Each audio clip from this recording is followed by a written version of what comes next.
Hello, welcome to Krachwerke. So last year, this time, I have decided that I think it's time to start building pedals. And through the course of last year, obviously, many pedals have been built. And if you look into the shop and everything that's been happening so far, you'll see that there's tons of stuff to purchase. However, in the quest for ever improvement and also kind of standardization and streamlining and all of that, over the past month and a half, I've taken the time to really redesign the whole range and bring it down to just a few pedals, kind of set myself a kind of look and feel that will stick to, a kind of dare I say, a genre that the pedals kind of are aimed at. So kind of getting everything nice into a cohesive bubble. So what do we have now? We have the boost pedal, kind of mid boost, kind of overdrive pedal, a kind of doomy, sludgy style fuzz with the Herrscherin, and then we have the torque mode, which is a high gain, kind of dirty distortion, which goes into the realms of fuzz if you push it hard enough, and obviously a classic one knob fuzz based on the Herrscherin. So all of these pedals are designed in such a way that they really work well with your guitar's tone and volume knob, and they're also meant to be dirty and disgusting in certain ways if you push them too hard. Aiming them really straight at the stoner, doom, metal and sludgy scene. So why are we here? Why watching this video? It's actually going really well, but I want to step this up and I want to make sure that this becomes a, dare I say, mortgage paying exercise rather than just a hobby. I've found over the last year how much I actually love doing this and how much of a passion this really is. So making this a way to go forward in a sustainable way rather than just having it as a side hobby is basically my ambition. With that, obviously, will also come improvements, maybe lower prices, all of these things, and hopefully a place to work from, and hopefully also some people to employ and get into this whole field of electronics, microelectronics, guitar, music, pedal building, effects units and all that.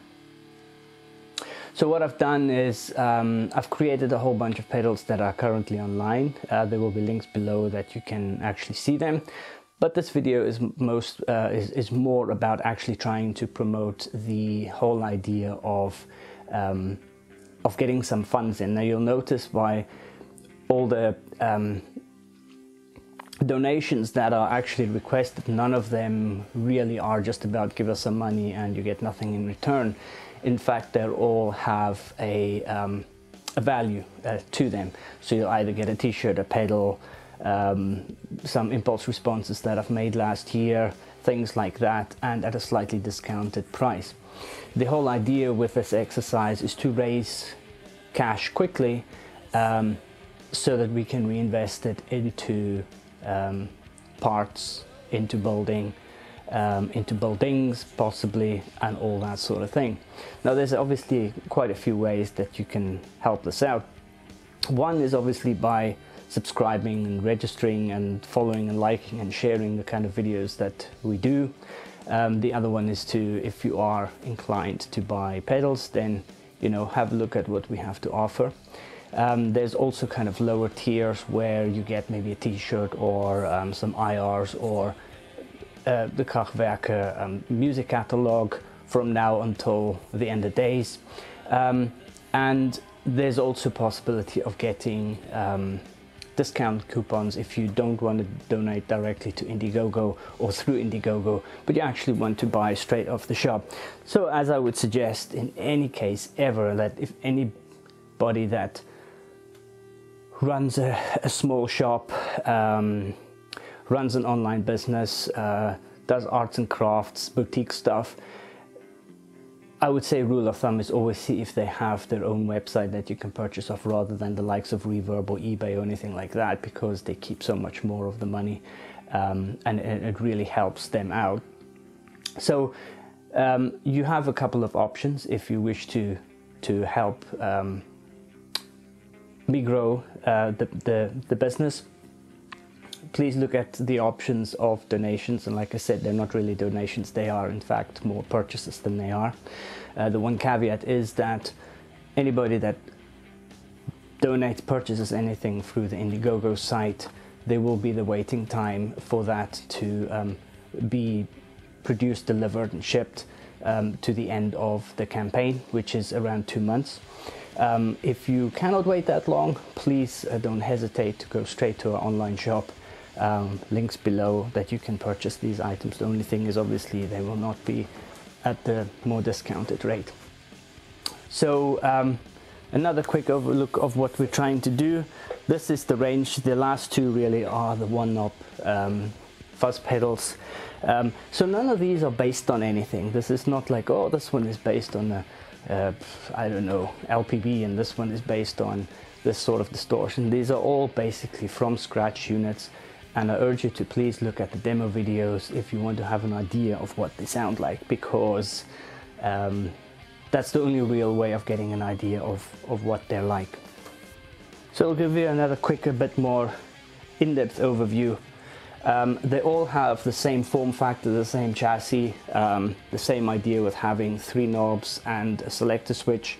And the whole point of these is that they have tone, volume and gain, and they have a toggle switch, which usually is in the sense of a low cut, so that you can use it for into the realms of bass, or if you want a tighter bottom end, if you play heavier stuff, staccato stuff, you can switch it down to have a little bit of a tighter bottom end.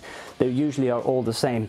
The DMB is a dirty mid boost. Essentially, it is a heavy overdrive that you can dial the gain down to nearly a clean kind of boost with a really variable tone stack, a tone stack loosely based on the Big Muff Pi tone stack, which allows you to go really from really bassy to really sparkly at the top. The Herrscherin is probably my favorite. This is such a dirty, disgusting fuzz. Any clean amp and this thing in front of it, and you have as much doom as you possibly ever need. And then with the same kind of idea where you have tone, volume and gain, and a kind of bottom end kind of cut off, clean it up a bit if you want something a little bit more manageable. The Torquemore is high gain distortion. How do I explain this? It doesn't actually have that high a gain, but it sounds like it's got a high gain because of the dirt that it gives. It's got two gain stages. It goes through asymmetrical LED clipping and then a symmetrical diode clipping. And again, it is really aimed at giving you as much distortion as possible without too much kind of, how do we explain it, like too much fizziness at the top. So there's a lot of dirt that gets put into the signal, but it is all harmonic and it's all musical. So it works really well for dialed to the max. It works really well for the likes of sludge and doom, kind of like black metal, things like that. And you can also go all the way into a fuzz territory with this. These are kind of the middle of the road. But what makes these special to me is that the fuzz has got a lot of character, and it really goes over the top if you max out your guitar volume. But if you dial your guitar volume back a little bit, it really cleans up to a really nice fuzz tone that is very usable for many different applications. So have a look at the demos, and I hope that I can rely on some additional donations so we can grow this over the next year and thank you very much.